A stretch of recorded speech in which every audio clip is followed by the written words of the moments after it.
I film kakele bondo fere woma wonta matore fena ndangiri Ghana. I film kakele bondo soma wonyi wonta nage na parti tui.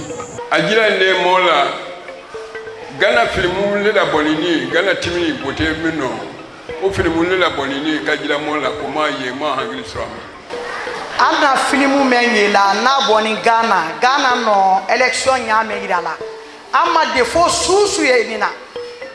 Anani idala la mbaden sila malula ko mansa ya nyini tekela kelero atekela gisu gbaro akela sabari lero oika sare hutitan president seni on pa ondari odai otampi viko ona ojoke deko owi joni odi resultat di fu ite resultat di fu ita come watani yili wonde ma hebe hewa cellalbe be yetti tukordi be hebe woto yi to ko fi needi e safaji di me watani yili ti goddo folama e wote ko kanko aduto jabude haysi jama makko no hubbi ina men jabali kanko yeso jon teri so inni mi jabi kari folilan ara gere lanni ndaka minye filmen do ka damina hakana alabanti d'abord Ghanéen ka jira ka fo alula jamana alfa bara jamana aduma alunya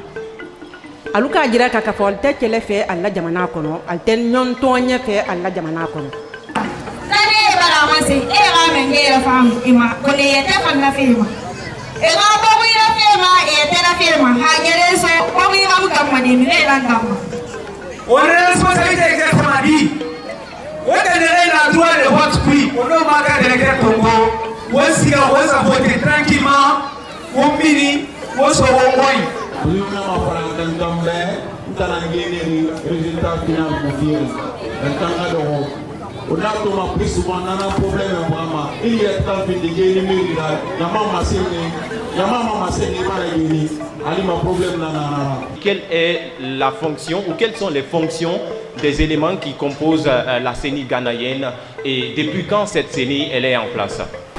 Il y a des avocats, des médecins. Il n'y a aucun politique dans la CENI du Ghana. Ils sont élus, ils sont là-bas déjà, ça fait 14 ans, cette CENI-là. Chaque 3 ans, on remplace 3 personnes, mais la CENI continue. Le président est là, il est inamovible. Donc c'est ça la spécificité de la CENI ghanéenne.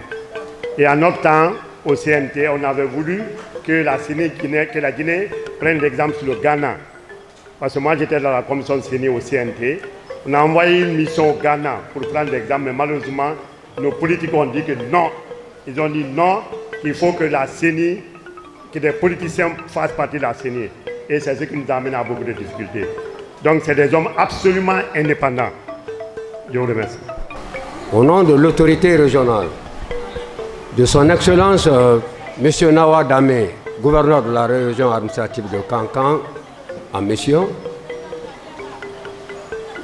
nous nous réjouissons, après avoir suivi avec attention ce film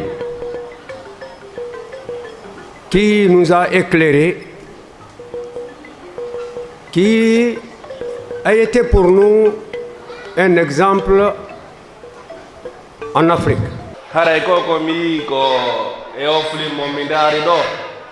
Ko élection ji fetti di Ghana farji ala ko 2008 donc o élection do ko démocratie laabuɗo parce que wi campagne di waɗi hoore no ɓuttiri et ce qui m'a marqué de plus le fait que candidat jo perduɗo on félicite gagniɗo ça c'est très important are mo so hakilila de baynara kuno annara bi fana annara wote ngeni ngamaka abara keke susumaro bere nya hakiliro kalo ko man sanna do ngayre wa wote woje nala kitira menta la ka fa ala men fe aresi jamana kuna na munafaro wodesi kelete no fen taro pise be bara film ye dol bara bende film me akoro te do garadi an kana keleke an kana nyamboya ke anya na wote ke adi be nyami ala ma bella et que ambra ya nya parce que le baké ana den le basito ana den le malimito ana bondete to pasa pambaro kala ulu brandutea Guillaume Oralin Kagira Kale, modèle de la démocratie, Kagira Koka Moela, Kagira Tubaboula, Kagira communauté internationale là, quoi Afrique d'ici Masaya Tintola, Agero Kabanka Takadimo vraiment.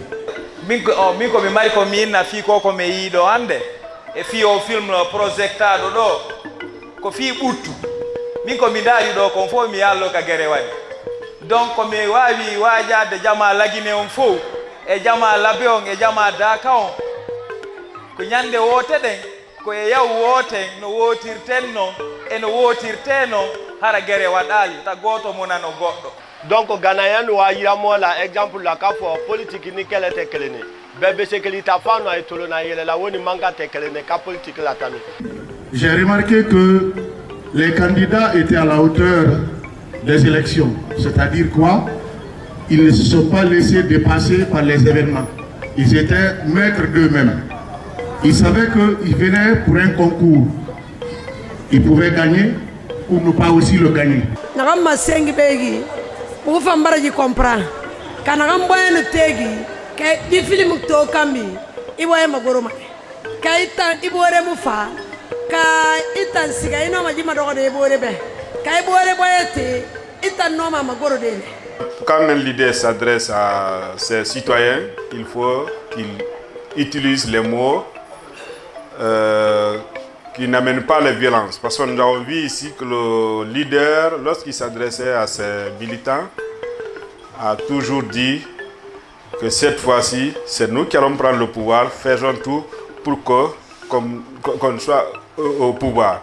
En famille au film do ko holli en kon o holli en hakkil o beydani en hakkil o beydani en needi enen kadi hiɗen fewnodiri e mum ko enen hiɗen halfina nokkureji buy koɗoli buy e micciddaji buy en torondiri sen yiltitike ka halfinaɗen ton enen kadi hollen sifangal misal ko wiɗen ɗo hollen ɓe yii sifa ɗum ɗo Ghana kamɓe ton koko laba ɓe waɗi enen kadi waɗen ko laba fiyo en foolu si oti foolama o jaɓa si oti fooli kadi o welto. Dans la projection, et les agents, ils ont joué leur rôle. Ils étaient au front. Ils étaient là pour la sécurité. Ils ont assuré la sécurité de l'élection.